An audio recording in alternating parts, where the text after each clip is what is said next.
매일 여러분들 만나기 위해서 생방송으로 스픽스는 실시간으로 바뀌는 정치 상황 공유하고 있습니다. 잠시 후 6시 30분에는 국민의힘 경선 4명이 결정될 텐데요. 자, 그 소식도 여러분들과 함께 가장 빠르게 공유하겠습니다. 또한 그 의미가 무엇인지도 제대로 좀 따져 볼 텐데요. 자, 오늘 특별한 손님 두 분 모셨습니다. 지금 이재명 캠프에서 현안 대응 TF 단장을 맡고 계신 더불어민주당 강덕구 의원 나오셨습니다. 어서 오십시오. 예, 안녕하세요. 강덕구 인사드리겠습니다. 예. 반갑습니다. 자, 오늘 이런 자리에서 이재명 현상에 대해서 우리가 어떻게 봐야 하는지 하나하나 좀 따져보면서 분석해 볼까 하는데요. 지난주에 제가 인터뷰를 하면서 깜짝 놀란 결과를 만들어내신 분입니다. 최동석 박사님인데요. 최동석 인사조직연구소 소장님 나오셨습니다. 어서 오십시오. 네, 안녕하십니까. 소장님 인터뷰를 하면 우리가 이제 최초 공개라는 프리미어스를 이렇게 하는데 한 천 몇백 분이 보셨어요. 네. 그 순간에는 동시 접속이 한 천 몇백 명이 됐는데 하루 이틀 지나면서 최동석 박사님 인터뷰가 조회수가 한 25만 회 정도 되고요. 어이구. 인터뷰 시간이 한 55분 정도 했는데 무려 평균 시청 시간이 17분을 넘더라고요. 네. 야, 도대체 최동석 박사님이 어떤 말씀을 하셨길래 그렇게 폭발적인 반응이 있었느냐라는 질문을 제가 많이 받았습니다. 자, 그런 상황들을 뛰어넘는 오늘 이재명 현상에 대해서 저희들이 말씀을 좀 나눠볼까 하는데요. 지금 민주당의 경선 열기가 굉장히 고조되고 있습니다. 광주에서는 과연 투표율이 어느 정도 나올지, 득표율보다는 지금 갑자기 높아지고 있는 투표율이 어느 정도 갈 것인지, 또 최종적으로 서울에서 이번 일요일 날 당원들의 투표율과 최종 또 득표율이 어떻게 되는지 굉장히 관심이 이제 쏠리고 있습니다. 자, 본격적으로 들어가겠습니다. 제가 주절주절 얘기하는 거 굉장히 싫어하시는 우리 시청자 여러분들이 많기 때문에 본론으로 바로 들어가겠습니다. 이재명 바람이 심상치 않다 이렇게 얘기 많이 하는데 강덕구 의원께 말씀을 드리면 질문을 드리겠습니다. 이 정도로 열풍이 일 것이다라고 예상을 했습니까? 있는 그대로 말씀드리면 내부적으로는 예상을 했습니다. 경선 관련해서는 대세론이 탄핵 이후에 확실하게 자리 잡았고요. 그리고 그 탄핵을 해결을 하고 이후에 대한민국을 준비할 사람은 이재명 대표밖에 없다라는 것이 민주당 당원들이나 민주당을 지지하고 그리고 그야말로 탄핵에 함께했던 모든 분들의 대체적인 생각들 그게 여론으로 그리고 그 이번 경선 결과로 나왔다라고 분명히 말씀드릴 수 있습니다. 네, 그 정도로 이제 예상을 했다는 것이고 박사님은 어떻게 봤습니까? 이게 이제 민주당은 원사이드하게 이재명 후보가 1등 할 것이다, 압도적 승리다라고 했는데 오히려 흥행이 되지 않고 국힘 쪽은 후보가 다자 경쟁으로 나와서 8명이 흥행될 것이다. 자, 정반대의 상황이 지금 벌어지고 있습니다. 그렇죠. 그동안 이재명에게 씌웠던 악마화의 이미지가 이제 서서히 벗겨졌다고 생각해요. 그래서 그럼 뭐야? 이재명은 지금 뭐야? 어떤 사람이야 하는 걸 알고 싶어 하는 것 같습니다. 네. 그런 이제 이유가 있을 겁니다. 알고 싶다는 것은 뭐 대선 후보로 보면 민주당을 원래 지지했던 한 뭐 절반 정도의 국민, 그렇죠. 한 1,500만 명, 유권자 중에서 뭐 그럼 4,400에 한 1,500만 정도 그렇죠. 되면 한 25에서 30% 그렇죠. 정도. 그 나머지 실제로 표를 찍지 않았고 반대쪽 경쟁자를 이제 찍었다고 보면 이런 관심이 이제 폭발하는 이유가 있을 텐데 네. 단순히 국힘이 내란 세력의 동조 정당이었고 윤석열이 파면됐기 때문에 그렇느냐라고 보기에는 열풍이 좀 강하단 말이죠. 그렇죠. 그러니까 그동안 거짓말을 했었구나. 국힘당 사람들이 악마화 시키면서. 그러니까 그럼 뭐야? 이재명은 누구야? 이재명은 어떻게 된 사람이야? 네. 제가 이재명 강의를 많이 했거든요. 예. 제 유튜브에서. 그러니까 사람들이 이제 들어와서 보는 거예요. 이재명이 누구야? 어떤 사람이야? 이게 중도층에 있던 사람들, 별로 관심이 없던 사람들도 예. 이재명에 관심을 갖기 시작한 거죠. 관심을 갖기 시작했다. 그러면 이재명은 이제 관심을 가졌으면 이게 호감도로 이어지니까 확산되는 거 아니에요. 관심을 가졌는데 보니까 별로였다라는 것이 아니라 관심을 가지고 봤는데 이재명 후보가 생각보다 아주 괜찮은데 믿고 맡겨도 되겠는데라고 이렇게 이제 빠른 속도로 진가를 이렇게 인정받을 수 있다는 것이 좀 특이하다라는 생각이 들어서 질문을 좀 드립니다. 지금 우리 치 박사님이 이재명 대표 후보의 악마화가 벗어지고 있다, 벗겨지고 있다 이런 표현을 쓰셨잖아요. 네.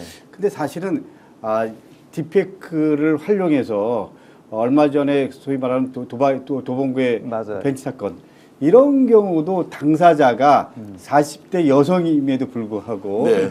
이재명 대표 아들이 당사자인 것처럼 그리고 또 예를 들면 이재명 대표랑 박찬대 원내대표가 얘기하는 장면이 나오는데 막 그냥 이재명 대표가 그 예를 들면 막 그냥 이런저런 평어를 쓰면서 그리고 막 욕을 하는 장면들이 나오는데 그것도 다 조작입니다. 예. 그럼에도 불구하고 이제는 4년, 5년, 3년이라는 세월이 또 그 전에 세월들이 다 쌓이고 쌓여서 이런 것들이 아니라는 것들이 참 드러나고 있는 거죠. 그러나 여전히 저쪽에서는 그런 과거에 이재명 대표에 대해서 악마를 했던 그것들이 플러스 알파를 해갖고 맞아요. 다시 재생산되고 있다는 게 지금 현재 작금의 상황인데 그럼에도 국민들은 이제 그런 부분들에 대해서 충분히 나름대로 볼 수 있는 안목들을 가지고 있다, 판단을 하고 있다, 뭐 이러면서 바뀌어지고 있는 거죠. 그러면서 동시에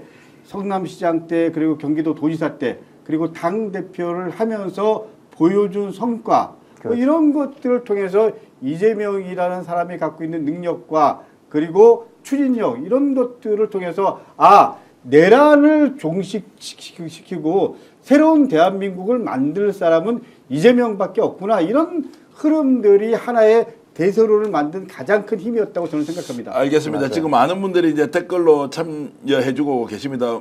지금 이 시간에 저희들이 방송하는데 동시 접속이 일단 700명으로 출발하는 경우가 잘 없고요. 이렇게 보면 한 3, 4천 명 갈 것 같은데 여러분들이 지금 확인하고 있는 이재명의 진가, 원래 알고 있던 진가와 최근 보니까 이재명 후보가 이렇게 바뀌어서 바로 이 점에서 대세론이 형성된 것이다라는 여러분들의 의견이 있으면 단어나 짧은 문장으로 좀 올려주시면 고맙겠습니다. 남승권님, 사대천왕님, 양산에서 이재명 응원합니다. 그리고 하수재님도 좋다, 이재명 좋다. 이재명 끝까지 지지한다. 최 소장님 항상 감사합니다. 정명조님도 주셨고요. 별채님, 이재명 대한민국 경제 살리실 분.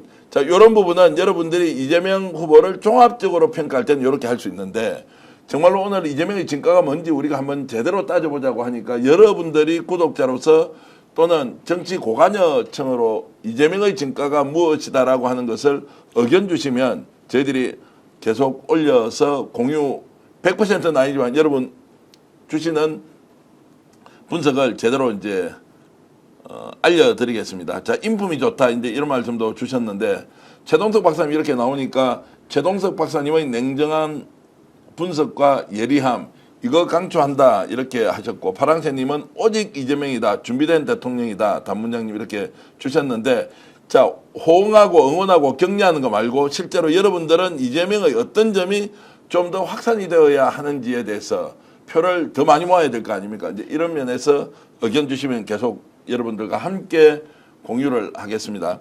자, 최동석 박사님께 질문을 좀 드리면 네. 느낌상 어떻습니까? 자, 이제 대선이 지금 42일 남았습니다. 엄청나게 남은 것 같지만 42일 짧으면 짧고 길면 아주 긴데 이 시간 동안 이재명에 대한 이런 지지세, 열풍들이 확산이 될 것이냐 아니면 어느 시점에 한번 올랐다 내려서서 이렇게 부침을 거듭할 것이냐 이 부분은 어떻게 보십니까? 확산되죠. 확산된다. 확산될 수밖에 없는 게 이제 이재명을 연구하고 파고 들어가면 들어갈수록 우리나라의 세상에 이런 사람이 있었단 말이야? 이렇게 생각할 수밖에 없어요. 이제 문제는 아까 강 의원님 말씀대로 그러니까 이 국힘당 세력이 어떻게든지 무슨 짓을 해서라도 그걸 깎아내리려고 지금 그러는 그것만 조심한다면 계속 올라갈 수 있어요. 계속 올라왔습니다. 예. 아니 이제 국힘이 깎아내리는 것은 선거 전략 전술상 계속 이제 그렇죠. 할 테고 네. 그럼에도 불구하고 이런 것들이 상당히 강화될 텐데 네. 그래도 지지율이나 또는 이렇게 확장세가 더 이어진다라고 하는 것은 이제 좀 근거나 이런 것들을 좀 우선 말씀해 주세요. 예. 그 아주 가장 강력한 근거는 국힘당 사람들은 이 지능이 빈곤해요.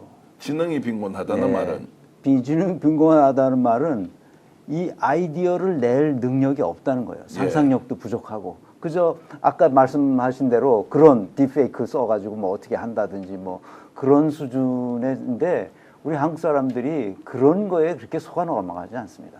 예. 그리고 진실이 뭔지를 밝히고 싶어요, 사람들이. 예, 그게 타고난 성정이 그렇거든요. 근데 우리가 저도 큰 틀에서는 최 박사님 말씀 동의하는데요. 좀 유심히 봐야 될 거는 오늘 이제 4명이 최종적으로 이제 결정이 되잖아요. 네. 근데 오늘 4명은 국민 여론조사입니다. 네. 4명에서 2명 남고 2명이 최종적으로 1명까지 이렇게 1차, 2차, 3차 가잖아요. 그랬을 때 마지막에 이제 1대1 구도가 되는 거잖아요. 네. 근데 1대1 구도가 되는데 또 다른 변수가 있죠. 바깥에서 소위 뭐 한덕수 포함해서 유승민 여러 명들이 있잖아요. 이낙연까지 포함해서 네. 이런 사람들이 소위 뭐 후보 단일화를 소위 뭐 빅텐트로 얘기를 하잖아요. 후보 단일화 한다. 네. 그래서 국힘에 1명 네. 그리고 또 바깥에 1명. 그래서 1대1 구도가 돼갖고 마지막으로 1명이 됐을 때 그러면 이재명 후보와 마지막 1명 이랬을 때 저는 좀 좁혀질 가능성은 있다라고 생각을 하는데 네. 얼마 전에 조선일보 칼럼에 이런 내용이 있습니다. 예를 들면 많게는 500만 표로 차이를 줄 수도 있고 그리고 이긴다 그러면 50만 표 차이로 이길 거다. 이렇게 조선일보에 그 기사가 나왔다라는 칼럼 기사가 나왔다고 누가 저한테 얘기를 해서 오늘 한번 읽어보려고 얘기하는데 결론적으로 말씀드리면 조선일보조차도 이렇게 큰 차로 질 예. 거다라는 게 대체적인 생각이지만 네. 1대1 구도가 되면 어쨌거나 그 한두 번 출렁거림은 있지만 이런 큰 틀의 대세론 그리고 이재명으로 가야 된다. 탄핵 세력 정리해야 된다라는 것은 제가 보기엔 하나의 이 그 고정 변수 상수다. 네, 이렇게 말씀드릴 수 있습니다. 네. 자, 지금 이제 댓글로 많은 분들이 의견을 주고 계신데 잠깐 소개를 하겠습니다. 어떻게 해서 이재명 후보 쪽으로 이렇게 많이 표가 쏠리거나 지지율이 집중되느냐의 문제에 대해서 섬세함과 꼼꼼함이다. 그리고 정치, 경제, 사회문화 다방면의 해박한 지식과 경험을 보유하고 있다. 담문장님 이렇게 주셨고요. 핍박으로 달관한 듯한 모습에 감명을 받는다. 김현진님. 그리고 대한민국을 이끌어줄 실용적인 지도자이기 때문에 그렇다. 청렴하다라고 하는 분들이 굉장히 많습니다. 당군 일에 가장 청렴하다. 김라사르님. 그리고 착한 양심이 정치력이다. 지팡이님. 이재명 청렴하다. 변영자님. 공익적으로 가장 깨끗한 정치인이다. 만수르님.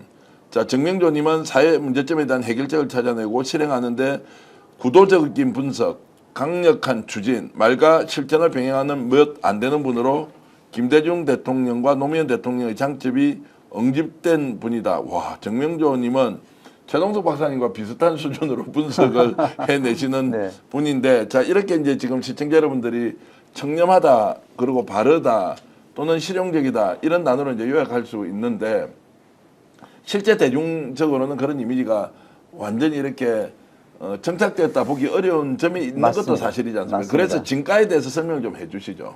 그 진가를 아까 이제 국힘당 사람들 그 전 면면을 보면은 이 지능이 아주 빈곤한 수준에 있어요. 말하고 행동하고 이번에 뭐 경선하는데 보시면 알겠지만 도저히 눈 뜨고 볼 수 없는 수준이잖아요.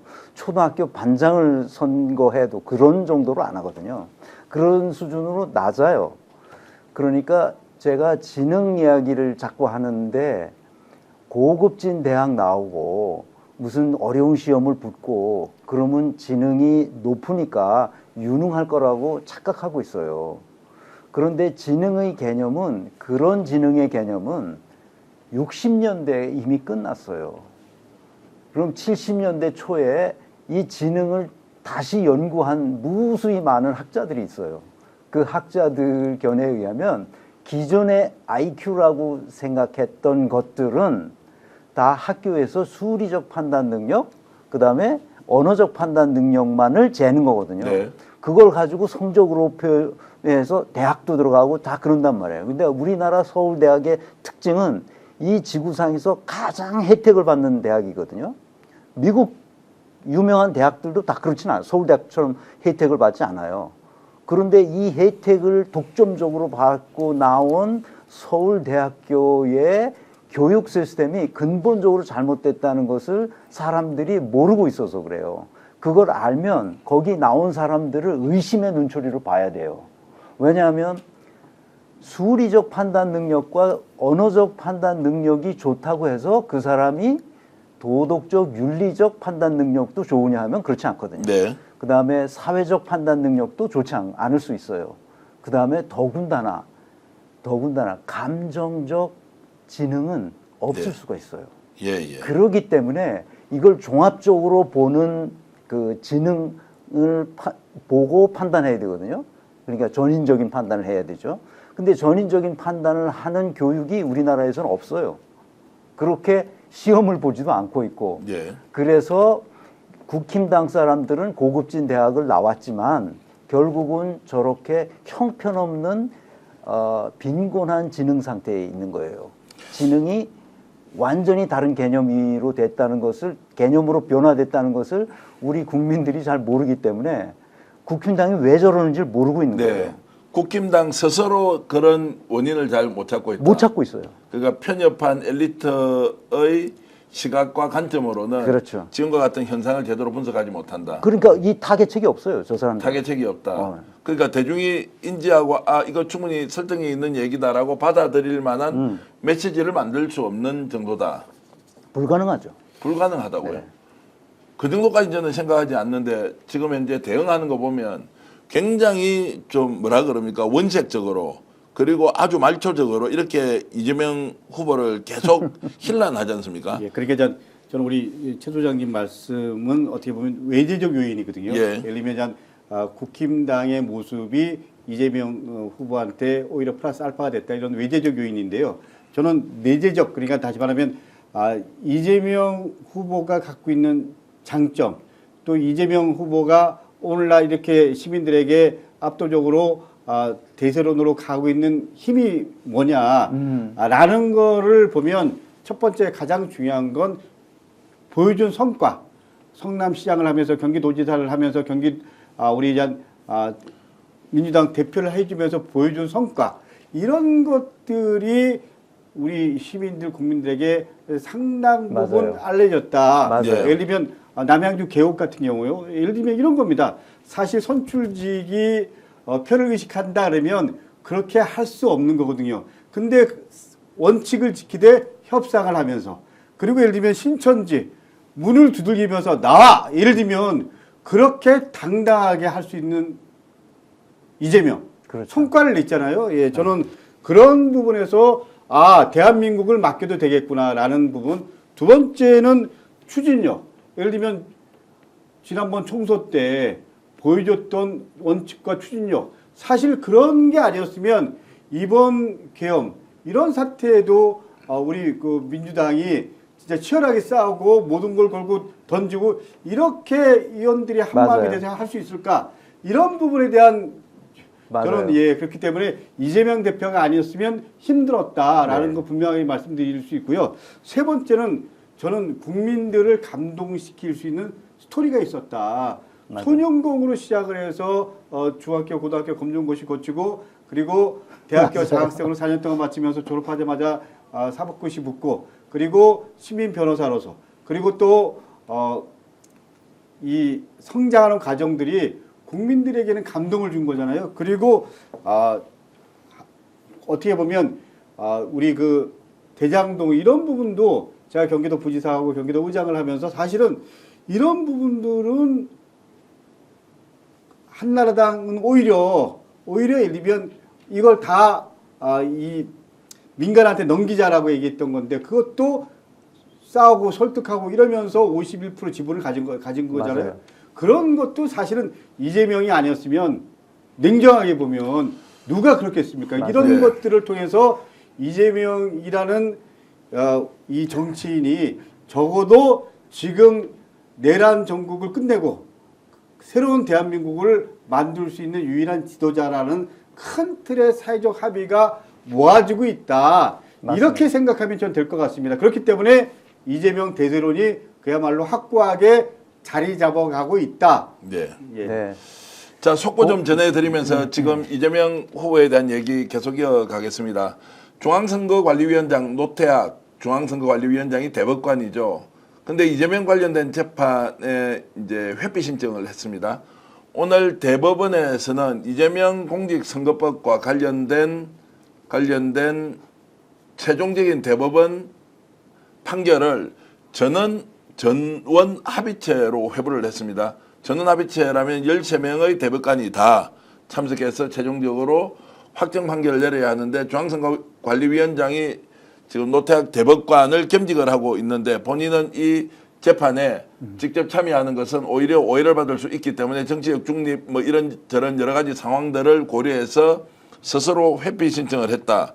그래서 첫 합의기일에서 회피 신청을 검토해서 결론을 내리겠다라고 이제 했는데 회피 신청을 인용했다라는 것은 노태학 대법관은 이번 최종적인 전원 합의체 회부된 사건에 본인 의사를 내지 않는다 이렇게 이제 이해를 하면 되겠습니다. 자, 이 문제도 이제 굉장히 중요한 것인데 오늘 전원 합의체 이제 회부가 됐다는 것은 청신호라는 사람도 있고 또 한편으로는 야 이게 뭐냐 그러면 대통령 선거 전에 대법원에서 항고심에 대한 선고를 하는 거 아니냐라는 여러 가지 이야기가 있는데 이 부분은 저희들이 오늘 저녁 8시 10분 역전의 용사들에서 자세한 내용 확인한 것 또 여러 가지 분석 자료 함께 여러분들과 공유를 하겠습니다. 자, 이 부분은 일단 속보로만 좀 전해드리고요. 6시 30분에 오늘 국민의힘 최종 경선 4인 발표를 하기로 했는데 분위기가 막바지에 자, 세 사람은 대체로 정해져 있습니다. 김문수, 홍준표. 그다음에 홍준표, 한동훈이 돼 있고 마지막 한 명이 누굴 거냐. 그래서 나경원 후보와 안철수 후보 간에 각축이 매우 치열하게 이루어지고 있다라고 하는데 안철수가 되겠다라는 의견 그리고 나경원이 오히려 앞선다는 의견이 충돌하고 있어서 어떻게 될지 그것은 좀 지켜보면서 속보 나오는 대로 여러분들과 함께 공유하겠습니다. 이게 안철수가 되냐 나경원이 되냐 이거 아주 중요한 의미가 있다라고 네. 생각하는데요. 그 나경원은 지금도 뭐 그야말로 반타한 세력으로 자처하고 있고 그리고 또 대표적인 친일 세력이고요.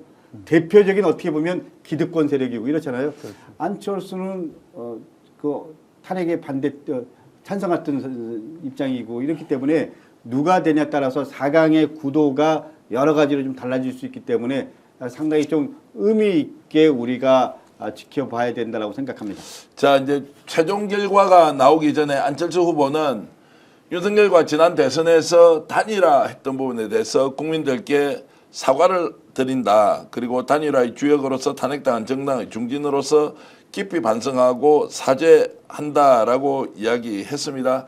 계엄에 대해서도 본인은 반대했고 여기에 대해서 대국민 사과를 했고 윤석열이 지금 국힘 대선 경선 과정에서 관여해서는 안 된다라고 강력하게 주장했는데 이게 오늘 최종적인 경선 결과에 어떤 영향을 미칠지 잠시 후에 우리가 확인할 수 있습니다. 다시 이재명 후보 쪽으로 좀 돌아가 보겠습니다. 자, 이재명의 진면목에 대해서 몇 차례 말씀을 하셨는데 최근 경선 과정, 자 그러면 충청도, 충청권 그리고 지금 영남권 했지 않습니까? 그 과정에서 우리가 좀 주목할 만한 이재명의 변화다 아니면 우리가 좀 다시 알게 된 이재명의 모습은 이런 것이다라는 거 한두 가지 좀 말씀을 해주실 수 있겠습니까? 저로서는 뭐 다시 알게 된 거는 없는데 네. 일반인들이 보기에는 다시 알게 된 게 그러니까 아까 강덕군 의원님 말씀하신 여러 가지 그 엄청난 사회적 성취 그게 있었잖아요. 네. 이재명 대표는 성남시장서부터 일관되게 그런 사회적 성취가 단군일에 그런 성취가 없었단 말이죠. 그런 성취를 자랑하는 거 굉장히 중요하죠. 그런데 이재명이라는 사람은 어떻게 해서 그런 성취를 이룩했을까? 그게 중요하거든요. 그걸 네. 이해하는 게 중요해요. 그 사람은 왜 그렇게 했을까? 그 사람은 풍부한 지능을 가지고 태어난 사람이라는 거예요. 그런데 그 지능이 제가 지난번 대담 때도 말씀드렸는데 그런 영재성과 천재성을 가진 지능을 가지고 태어난 사람들이 인구 통계학적으로 보면 한 10% 내외로 다 태어난단 말이죠. 그런데 우리는 이 정도의 경제력을 가지고 있는 나라에서는 반드시 한국인이 과학 분야 노벨상을 몇 개는 받았어야 돼요. 네. 그런데 지금 못 받고 있어요. 네. 그 왜 그러냐? 교육제도가 잘못됐기 때문이에요. 왜냐하면 그 청소년 시기에 아이들에게 계속 뭘 강조하냐면 그 수리와 언어 판단 그 두 가지 지능만 가지고 아이들을 유능하다, 무능하다, 똑똑하다, 둔하다 이런 식으로 판단을 하는 환경 속에서 우리가 컸단 말이에요. 그러니까 이재명은 왜 저렇게 똑똑하지? 왜 저런 일을 해내지? 그런 고통을 감내하면서도 지금까지 꿋꿋이 살아왔지? 이런 것에 대해서 사람들이 이해를 잘 못해요. 예, 예. 왜 그러냐면 풍부한 지능을 가지고 태어나는데 그 지능이 학교를 다니지 않았기 때문에 그대로 살아있는 거예요. 예, 그러니까 네. 우리 최 박사님은 이 제도권 교육에 대해서 상당히 좀 아주 불신하죠. 예, 불신하시고 네. 오히려 예를 들면 이재명 후보가 제도권 교육을 받지 않았기 때문에 그렇습니다. 그게 풍부한 원천적 잠재되어 있는 지능들이 발현될 수 있는 기회가 왔다 있다 이런 말씀을 그렇죠. 하시는 경험을 것 통해서 같습니다. 지능이 예. 근데 한편으로 살아나. 뭐 그 부분도 있지만 저는 사실은 그 부분보다 더 중요한 게요. 어떻게 보면 이재명의 삶이라는 건 절박감이 여기까지 왔다라고 생각합니다. 어렸을 때 그 힘든 삶, 중고등학교를 거치지 않고 그 소년공의 힘든 삶, 그리고 또 맞아요. 어머님이 그 청년 시절 때까지 이 지하상가 화장실에서 화장실에 들어가는 분들 100원씩 받고 그런 맞아요. 그 어머니의 모습 보면서 내가 절박하게 공부하지 않으면 절박하게 살지 않으면 안 되겠구나라는 거 이게 전 첫 번째였다고 생각을 하고요. 두 번째로는 그것이 전 개인의 문제를 넘어서 네. 내가 예를 들면 개인의 문제가 아니고 어떻게 보면 사회 구조의 산물이구나 이러면서 이 대학을 들어가고 이러면서 변호사가 되고 이러면서 사회에 관심을 갖게 되고 이런 과정을 통해서 성장한 거라고 생각을 합니다. 맞아요. 제가 그 경기도 도의원하고 의장하고 부지사하고 그리고 국회의원 되면서 계속 이재명 대표를 어떻게 보면 옆에서 보면 그 과정 변곡점마다 이재명의 새로운 모습들이 그렇죠. 보여지더라고요. 그래서 끊임없이 공부하고 끊임없이 성장하고 맨 처음에 개인의 절박감으로 시작했지만 이제 사회에 대한 큰 틀의 고민 속에서 오늘날의 정치인 이재명 그리고 유력한 대선 주자 이재명이 여기까지 왔다라고 저는 생각합니다. 맞아요.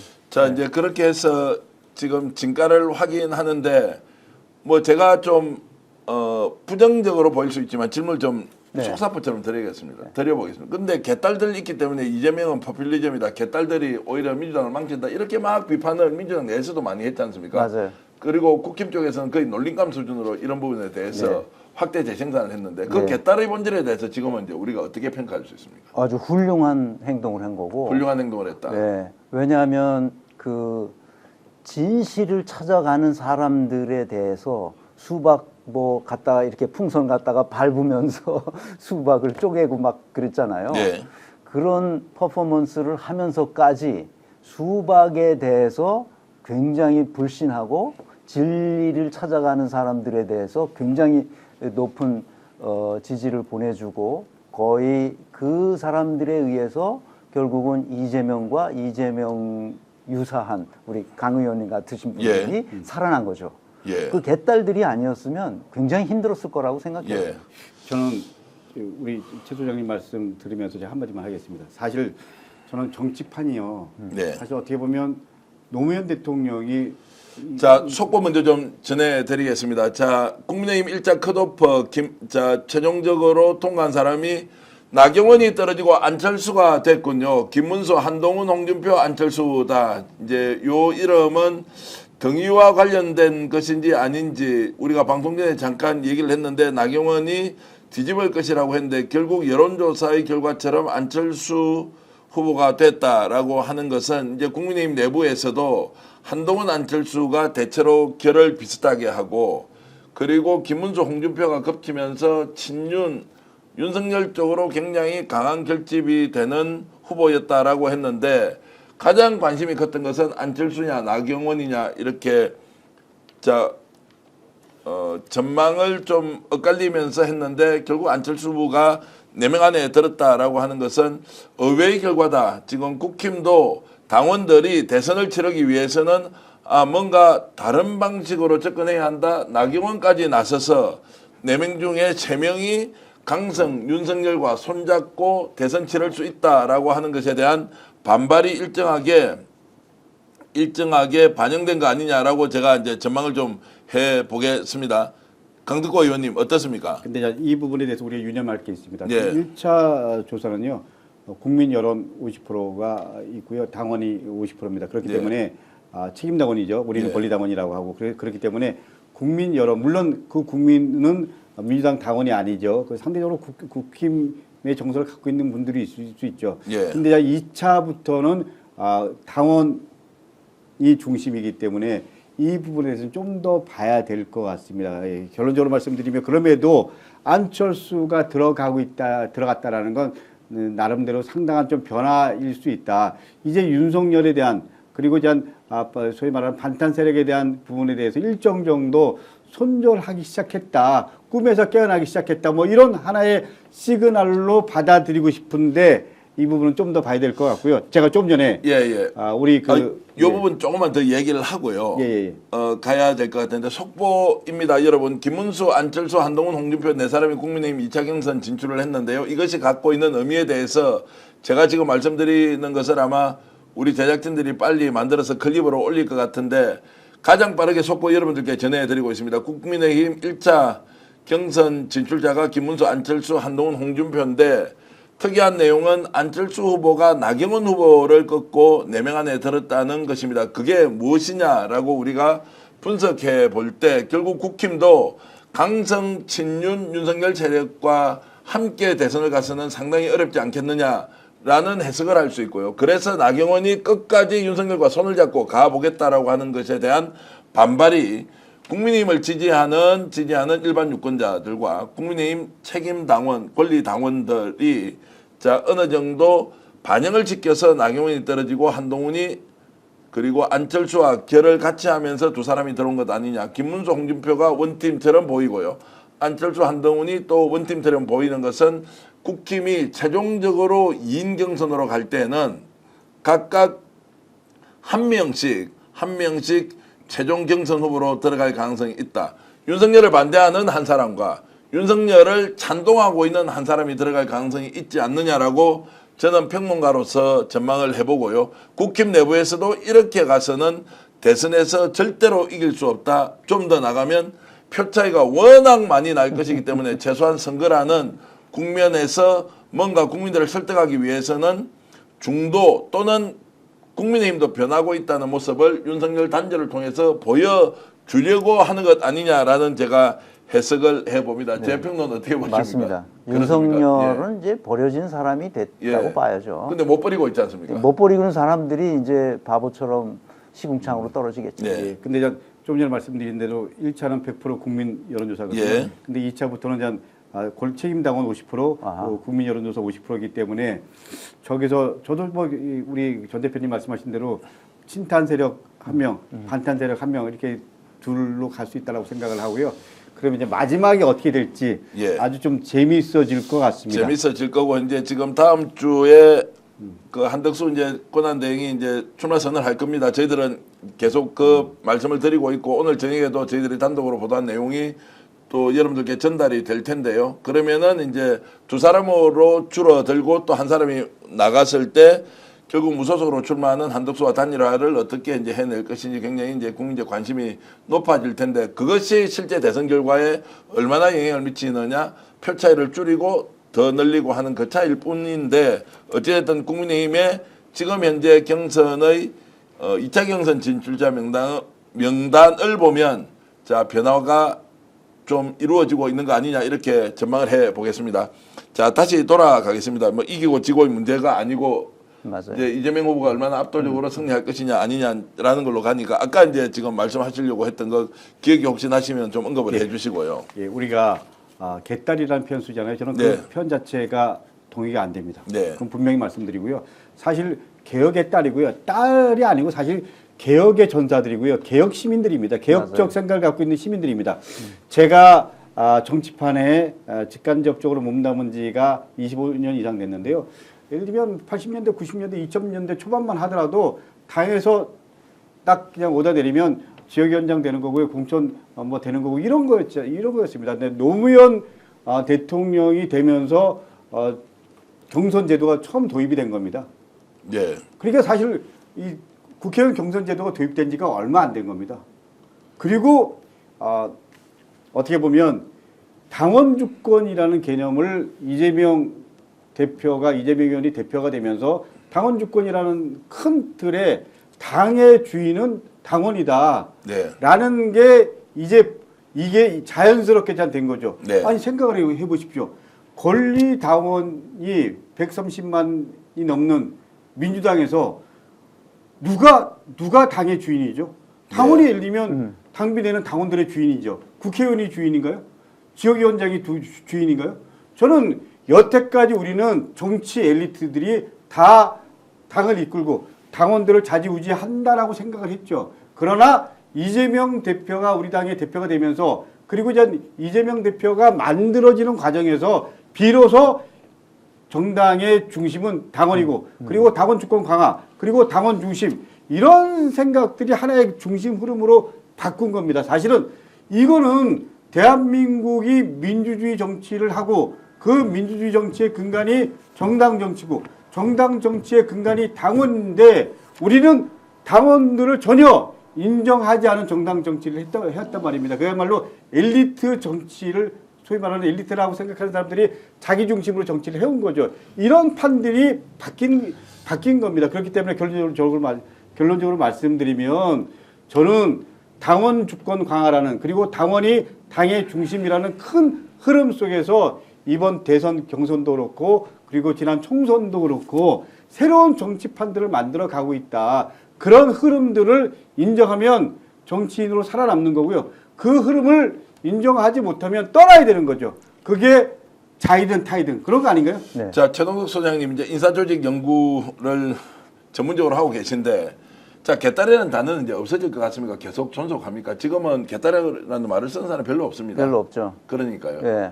개혁의 딸이라고. 개혁의 딸이라고 하는 것의 약자이기도 하지만 개혁적 시민. 개혁적 시민 뭐 이러면은 그러면 개시라고 해야 되고 이런데 어쨌든 개딸이라는 것이 개혁의 딸로부터 출발했지만 이것이 갖고 있는 부정적인 이미지가 부정적이에요? 아닙니다. 이제 그렇게 평가하는 사람들이 반대하는 있으니까. 쪽에서는 그렇죠. 굉장히 아니, 많았죠. 그런 프레임을 씌운 거죠. 씌워서 나쁜 사람들이죠. 개딸들은 뭐 오히려 추종자들처럼 열렬 지지자라고 표현하는 것과 추종자 완전히 다르지 않습니까?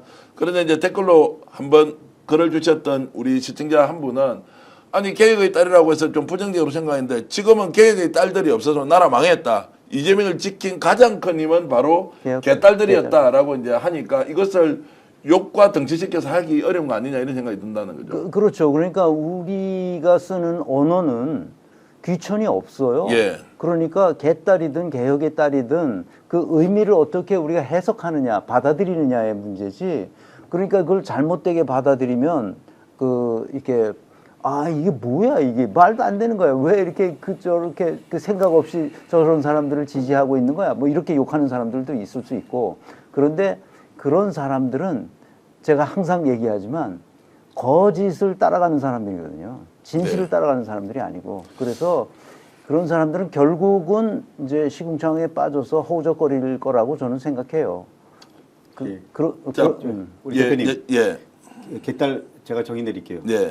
지난번에 한남동에서 1박 2일 그야말로 그 눈 오는 날 예. 지켰던 분들, 예. 그리고 남태령을 지켰던 분들, 그리고 광화문 안국동을 그야말로 이 탄핵 결정되는 날까지 함께했던 분들, 예. 이분들이 개딸입니다. 단순하게 이재명 대표를 지켰던 사람들이 아니고요, 분들이 아니고 대한민국의 민주주의를 지키고요, 그리고 그 계엄을 이겨내고 네. 이분들이 소위 개딸이라는 나쁜 프레임으로 씌운 사람들이 진짜 예를 들면 대한민국의 큰 틀의 흐름들을 막으려고 한 그야말로 기득권 세력이죠. 개딸 그런 거 대신에 아니에요? 빛의 키체스 좋습니다. 좋죠. 그렇죠. 명명백백님 키체스가 더 좋던데요.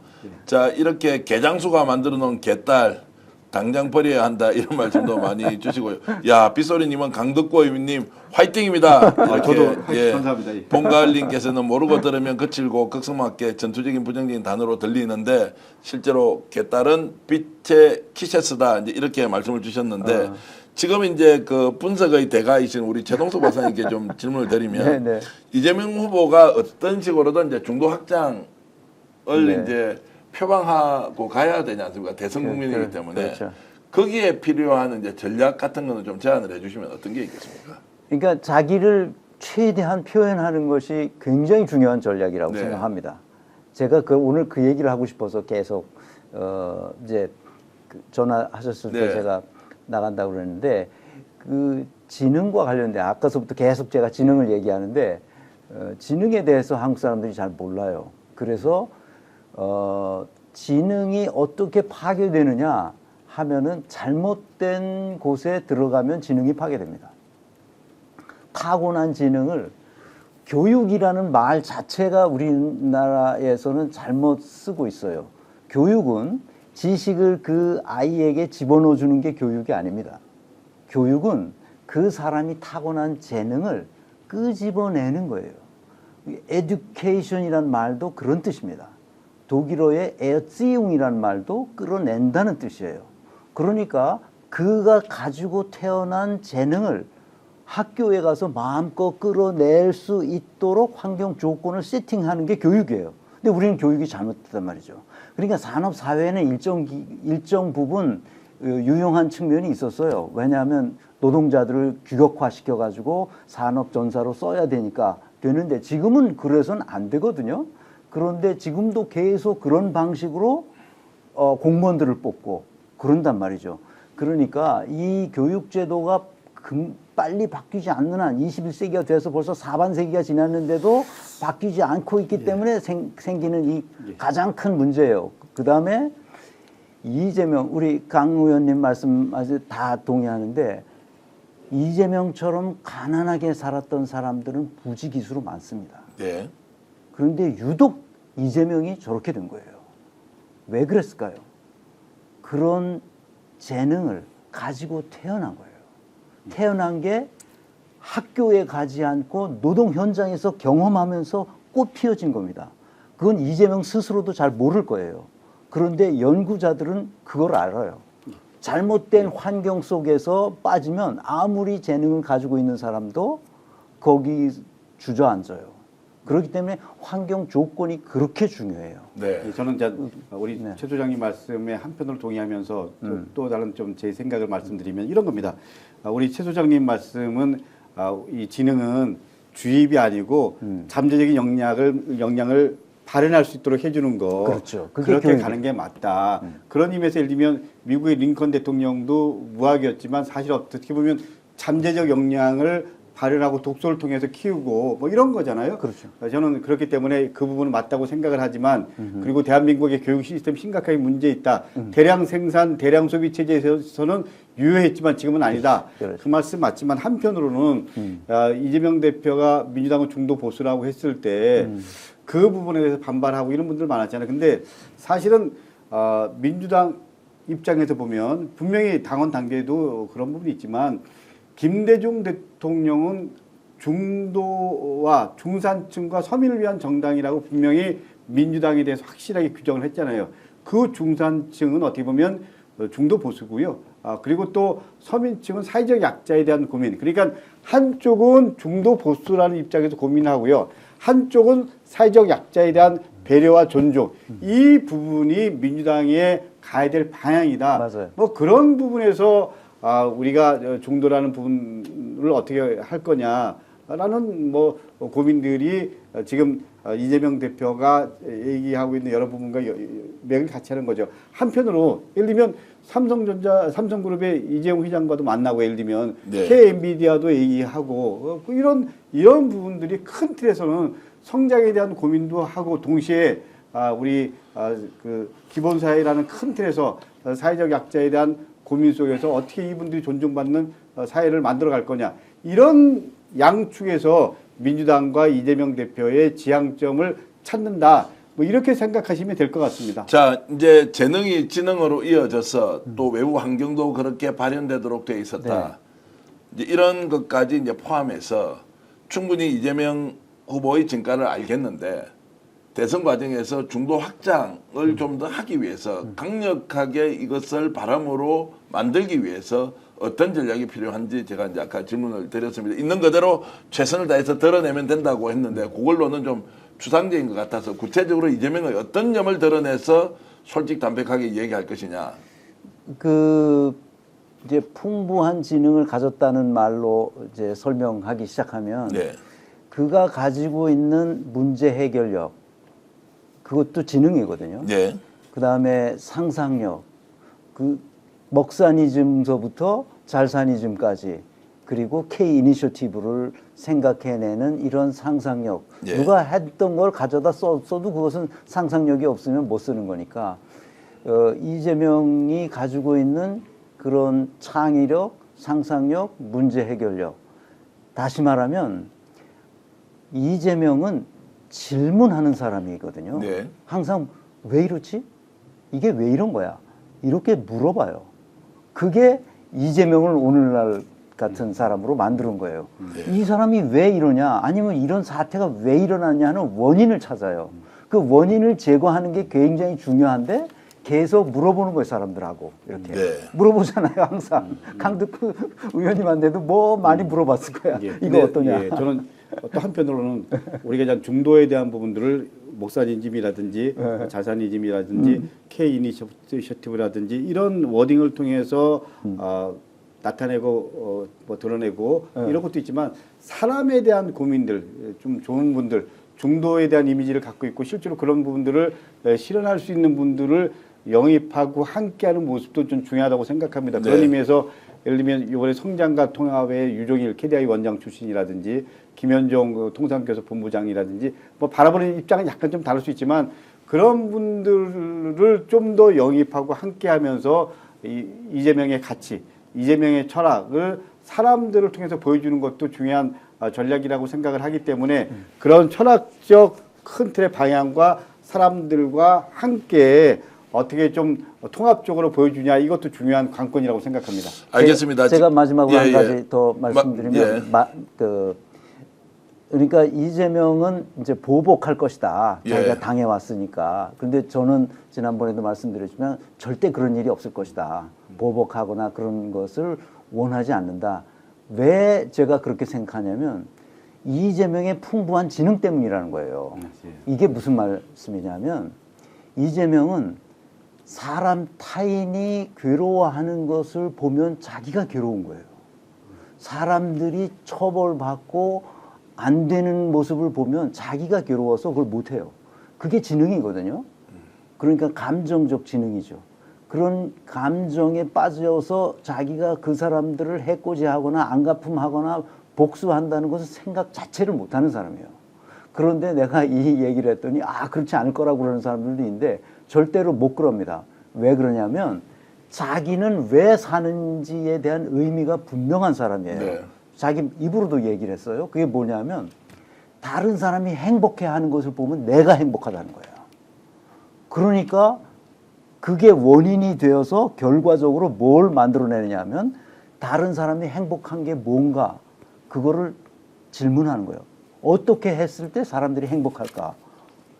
목사니즘, 문제를 해결하고 경제 문제를 해결하고 잘사니즘, 누구나도 행복하고 평화롭고 아름답고 자유로운 사회에서 살도록 해주면 사람들이 다 좋을 거 아니에요? 행복해할 거 아니에요?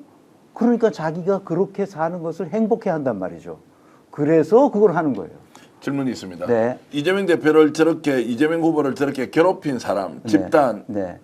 또는 그런 반대자들도 행복해지는 것을 본인이 좋아할까요? 아니요. 그게 아니라 예. 뭐냐면 이 사람의 특징은 그거를 법의 처벌에 맡기면 된다고 생각하는 거예요. 내가 일부러 그 사람들에게 안갚음을 하거나 복수를 할 필요는 없다는 거예요. 우리 사회가 법이 법치주의자들의 이 체제를 가지고 있었으니까. 그러니까 이제 저는 우리 최 소장님 말씀드리니까 예, 김대중 전 대통령이 생각납니다. 예. 김대중 대통령이 집권하기 전에 네. 그 소위 그 당시에 집권 세력 포함해서 기득권 세력들이 빨갱이라는 프레임 그리고 또 보복할 거다라는 프레임. 근데 김대중 대통령 집권 동안 뭐 전두환 대통령이라는 표현도 그렇지만은 그때가 제일 좋았다는 얘기를 하고요. 실제로 다 포용했잖아요. 그리고 그야말로 실용적 입장에서 정치를 했고요. 그렇기 때문에 저는 그건 말도 안 되는 얘기고요. 예. 근데 좀 분명한 건 있죠. 법치주의적 관점에서 이재명 대표는 할 거다. 그것과 보복을 한다라는 거는 전혀 다른 개념이죠. 분명히 예. 다르다는 말씀도 그렇죠. 네. 동시에 드립니다. 네, 그러니까 그걸 보복이나 안갚음이나 이런 걱정은 절대로 할 필요가 없다. 아니 예를 들면 윤석열 내란죄면 당연히 예를 들면 법적으로 예를 들면 법치주의가 사라져. 처벌받아야 되는 거 아닌가요? 그렇죠. 예. 그렇죠. 알겠습니다. 오늘 이렇게 이제 말씀 나눠 보니까 이재명 왜 지금 이렇게 바람이 심상치 않은지 또 하나하나 분석하면서 조금 아쉬운 점도 있긴 하지만 분석 앞으로 시간을 더 내서 열심히 여러분들과 함께 내용 공유하도록 하겠습니다. 조금 전에 국민의힘 경선 결과 말씀을 드렸는데 일단 네 사람은 자 한동훈 그리고 홍준표, 김문수, 안철수 이렇게 됐는데요. 지금 언론사에서 이렇게 댓글 막 다니면서 실제로 득표율이 얼마가 됐다라고 하는 이 거짓 정보가 막 돌아다니고 있습니다. 홍준표가 1등했다 이렇게 돌아다니고 있는데 그거 누구도 확인할 수 없는 것이고요. 실제 사실이 아니고 아예 작전상 이렇게 돌리는 것일 수 있기 때문에 국민의힘 경선에서는 네 사람이 된 것은 김문수, 한동훈, 홍준표, 안철수 이렇게 네 사람이 됐습니다. 그리고 선관위는 이 결과에 대해서 득표율 그리고 순위 이런 것을 일체 공개하지 않는다라는 전제가 있기 때문에 누가 1등을 했다 안 했다라고 하는 것은 믿지 마십시오. 제가 이제 홍준표 1등 했다고 하는 댓글이 이렇게 쭉 올라와 있길래 이것도 누군가 거짓말을 시키고 있다 이 생각이 들어서 여러분들께 말씀을 드렸고요. 자, 시간 가는 줄 모르고 방송했습니다. 강듣고 이렇게 와주셔서 고맙고 이재명 후보 요즘 잘 지내고 있습니까? 밤늦게도 이렇게 문자를 주고 받는다는 분도 계시던데 지금 또 캠프에 직접 현안 대응 개파 단장을 하고 계시지 않습니까? 이재명 대표는 우리 최 소장님 말씀대로요. 끊임없이 질문하고요. 그리고 끊임없이 현안에 대한 고민하고 예. 그리고 그 방향에 대한 부분들을 집단적으로 같이 고민하고 이렇게 하고 있습니다.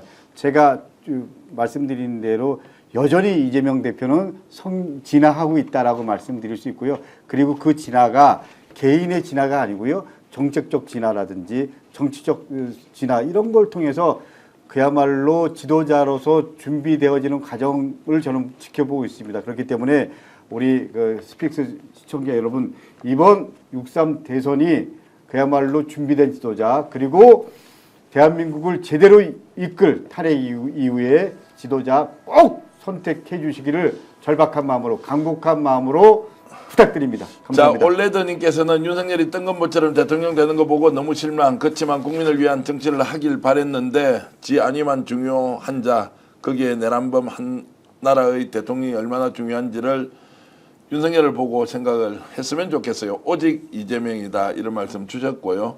마녀제이님 말씀이 참 좋으네요. 자, 우리 최동석 소장님의 날카로운 분석이 맞다고 생각합니다. 정규교육을 안 받았다고 모두가 이재명 같은 인재가 되진 않지만 특별히 천재적 자질을 가진 이재명이 정규교육의 틀에 속박되지 않음으로써 사고의 한계를 넘어선 문제 해결의 기제가 된 것이라고 생각합니다. 이재명이 집안 환경이 넉넉해 서울대 갔으면 아마 충분히 갔을 것임, 형편이 넉넉했다면 이런 큰 인물이 되지 못했을 것이다 라고 하는데 최동석 박사님 자리가 위태로워질 수도 있겠습니다. 시청자 여러분들 이런 정치공안여청 시청자 구독자 여러분들의 분석을 보면 자리가 위태하지만 더 많은 분들이 이런 분석을 하면서 정말로 즐거운 논쟁 이어갔으면 좋겠습니다. 자, 여러분 진심으로 감사의 말씀드리고 긴급 편성 모두 마치겠습니다. 한우회식 대구 명소 경선 한우 대구에 계신 분들 대구를 방문하시는 분들 축전 내거리 용산자의 모래에 있는 자, 한우회식 대구명소 경선한우 좀 많이 이용해 주시고요. 예약 단체 문의하시는 거는 053-573-8900 기억해 주시고 강덕구 의원님 이렇게 나오셔서 고맙고요. 예, 예. 강덕구 TV 구독 좋아요 꼭 필요하고요. 최동석 인사조직연구소도 요즘 저희 방송에 나오고 나서 구독자가 많이 늘고 있다라고 하는데 최 박사님이 생각하는 정가와 제가 생각하는 정가 폭이 좀 달라서 더 많이 스픽스 구독자 여러분들이 최동석의 인사조직연구소 구독, 좋아요, 강덕구TV 구독, 좋아요 많이 해주시면 저희들이 더 적극적으로 두 분 모시고 좋은 말씀 듣겠습니다. 시청자 여러분께 인사드리고 방송 모두 마치겠습니다. 여러분 안녕히 계십시오. 네, 감사합니다. 네, 감사합니다. 오늘 방송 어떠셨습니까? 마음에 들었다면 구독, 좋아요로 스픽스를 응원해 주십시오. 여러분들의 구독, 좋아요는 가장 큰 힘이 됩니다. 스픽스 구독, 좋아요.